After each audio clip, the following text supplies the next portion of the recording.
I thought what you said was fascinating because you called it bull when you said people can't, pull themselves up. Do you think that race plays a part in wealth distribution, or either a mindset that you can't Today? or cannot? Yeah. No.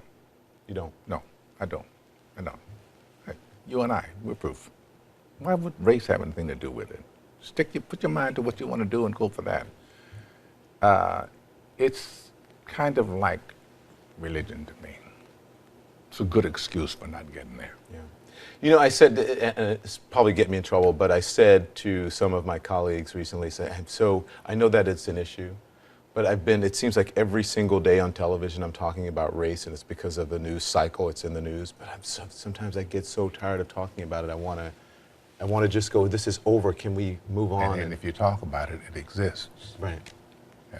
It's not like it exists and we refuse to talk about it, but making it a bigger issue than it needs to be is the problem we have. Race relations have improved dramatically in my lifetime. Those who deny it are dishonoring the struggles that helped us achieve that progress. But we know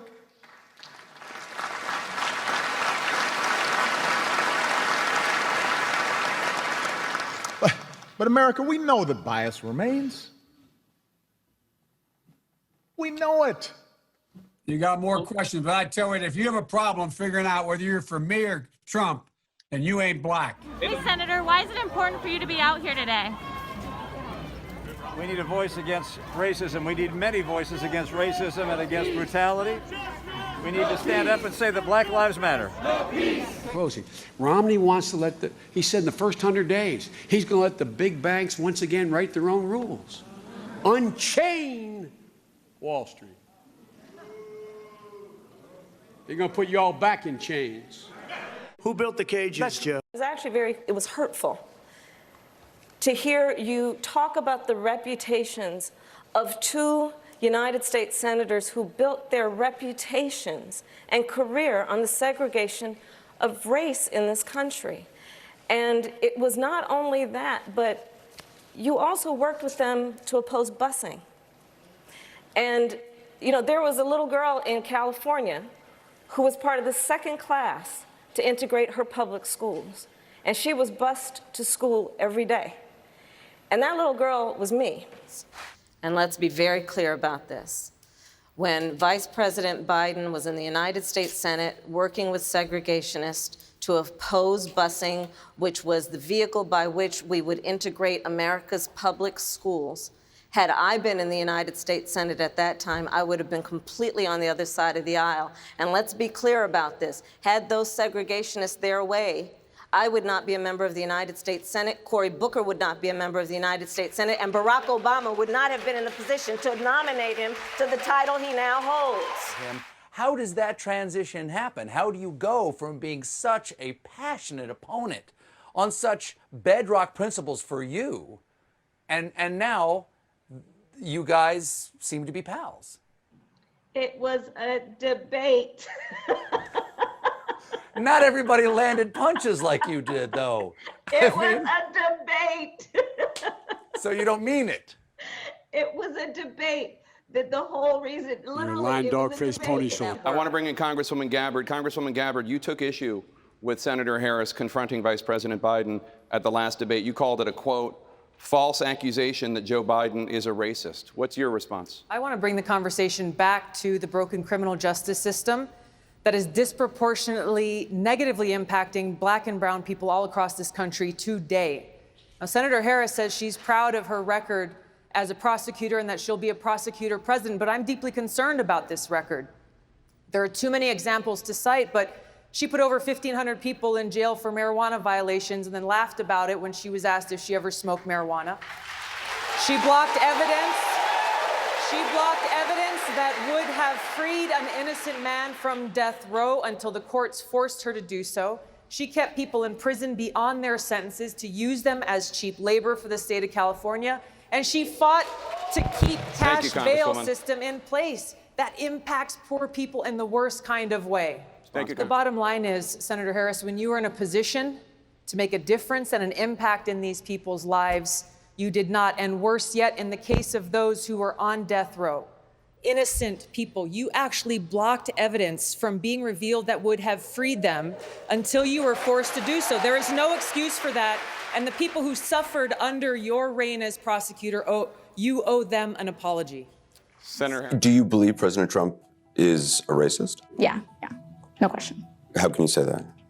When you look at the words that he uses, which are historic dog whistles of white supremacy, when you look at how he reacted to the Charlottesville incident where neo-Nazis murdered a woman versus how he manufactures crises like immigrants seeking legal refuge on our borders, it's night and day.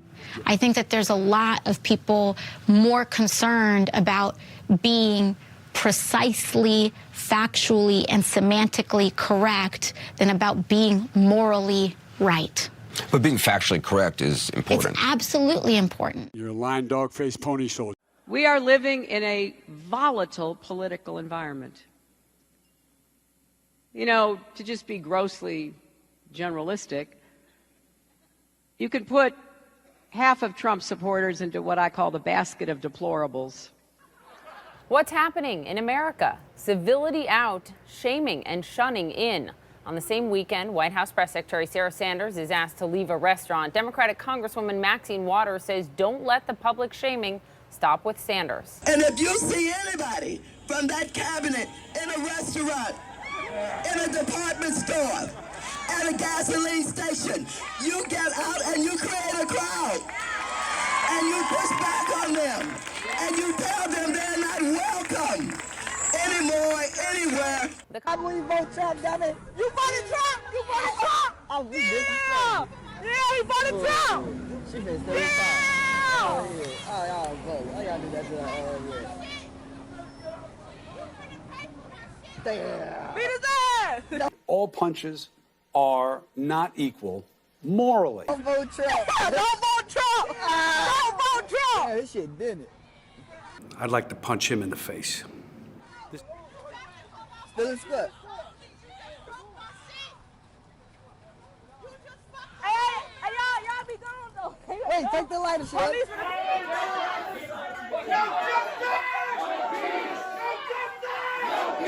It's wild.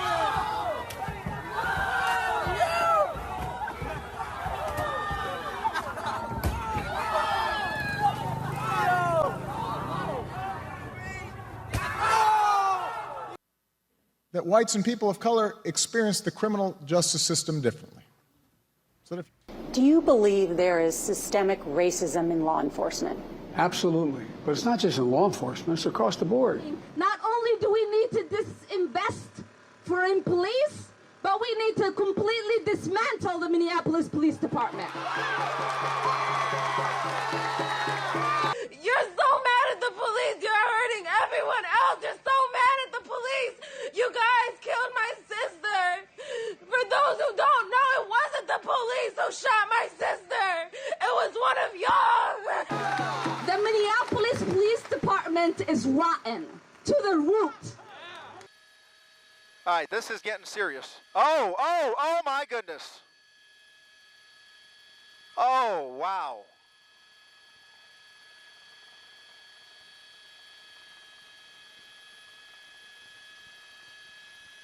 Holy Christmas. Oh boy. We've got two CHP cruisers.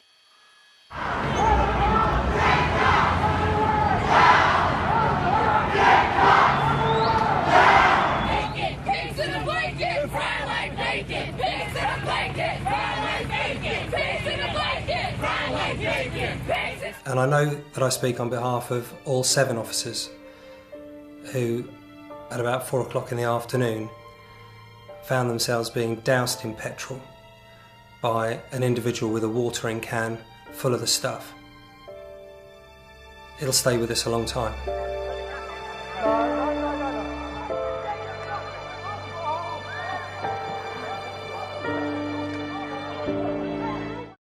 Only good cop is a dead cop! Only good cop is a dead cop! You mother! All of you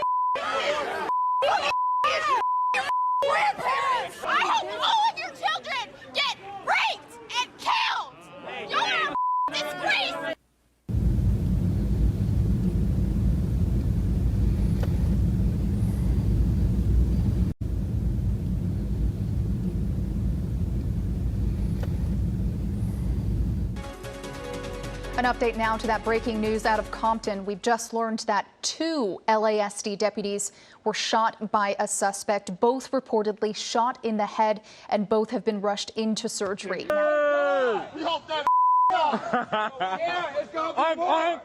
Hey!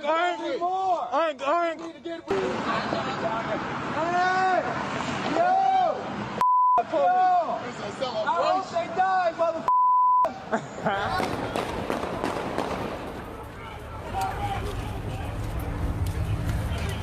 Shots fired. Shots fired. Good? I'm good. You all good?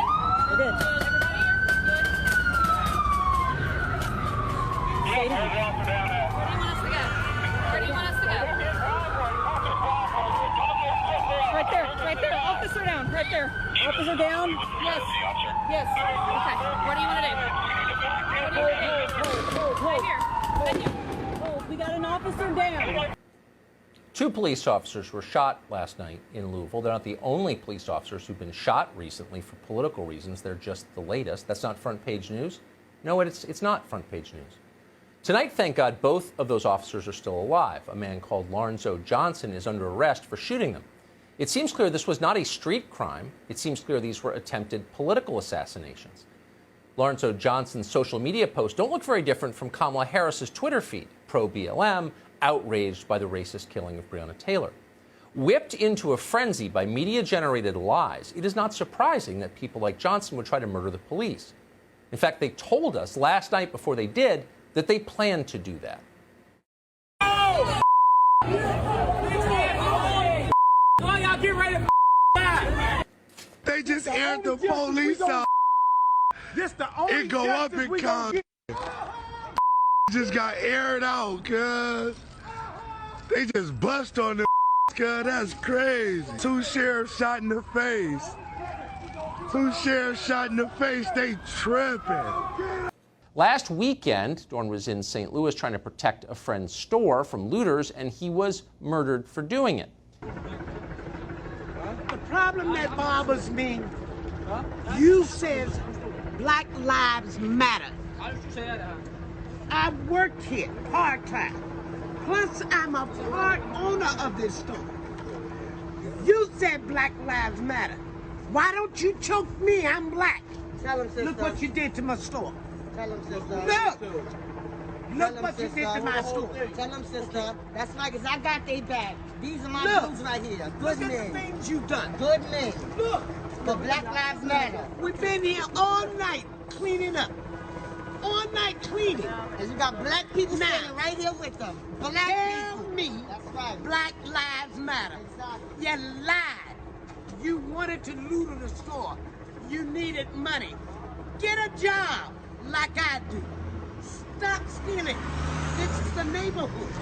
We're trying to build it up, and you tearing it down. Any reasonable person would say we shouldn't be destroying other people's property, but these are not reasonable times.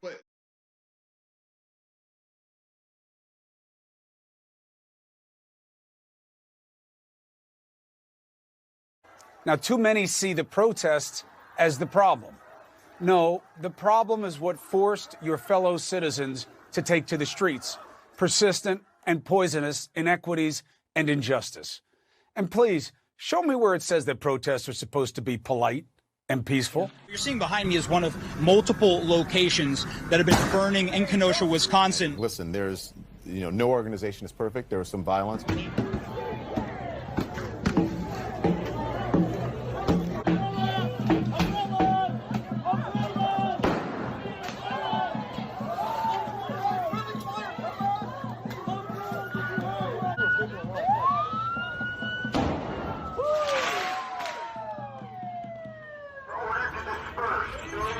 Leave the area. Don't be arrested. Y'all are time for that shit.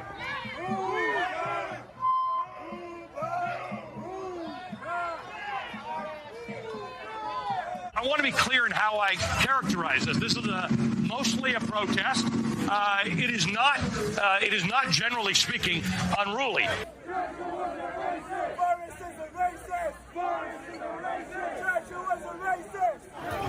Stay back.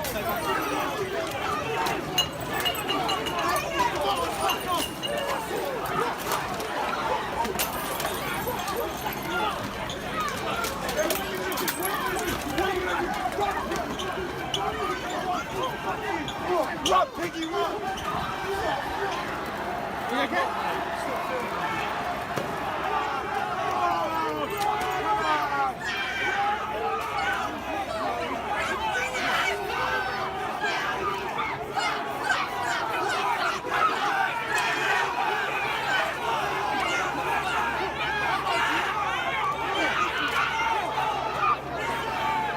I don't care that much about statues. Shouldn't that be done by a commission or the city council, not a mob in the middle of the night throwing it into the harbor? People will do what they do. While AOC makes excuses and Comrade de Blasio's out painting murals and Cuomo gives criminals no bail, people are dying. Lives are being lost every day in New York from horrific acts of violence.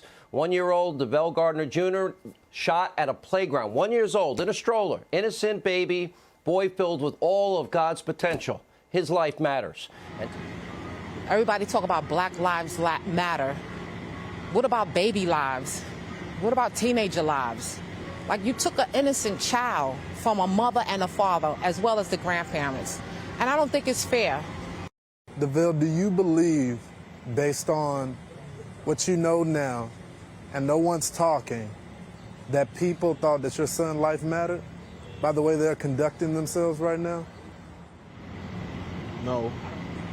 Do you feel like the elected leaders, the people that represent the community, are doing enough to stop this? No. The community is just getting worse and worse. Nobody's doing nothing about it. People will do what they do. He was an innocent little baby, and he's gone forever. I can't hear him calling me daddy no more. I can't kiss him no more. I can't play with him no more. I can't do nothing with him no more. Like, I gotta put my son in the ground now. City after city after city. We're going to start in Chicago, though. At least 77 people shot on Friday in Chicago, 13 people killed. And one of them was a 7-year-old little girl. Her name is Natalia Wallace. She was visiting her grandmother for a 4th of July celebration. And her family describes her as sweet, shy, and loving. We talk about Black Lives Matter, but at the end of the day, we killing each other off. We killing our baby. But an 8-year-old girl killed. Her name, Sequoia Turner. She died after a group of people opened fire on a car that she was sitting in with her mother and another friend, another adult. And the shooting, coincidentally, happened right across the street from the Wendy's where Rayshard Brooks was killed a couple of weeks ago. And where there are ongoing protests. You can't blame this on the police officer. You can't say that this is about criminal justice reform. This is about some people carrying some weapons who shot up a car with an 8-year-old baby in the car. For what? There are thousands of people who are gathering peacefully to try and effectuate change in this country. And then there are those who are wreaking havoc. We understand the frustration of Rayshard Brooks. We understand.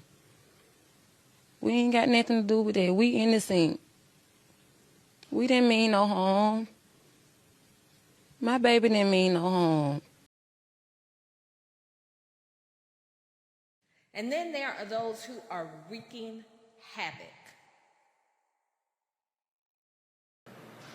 No one can tell me that if had been a group of Black Lives Matter protesting yesterday, they wouldn't have been treated very, very differently.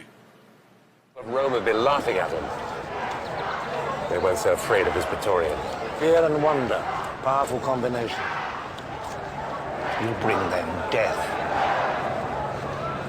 and they will love him for it.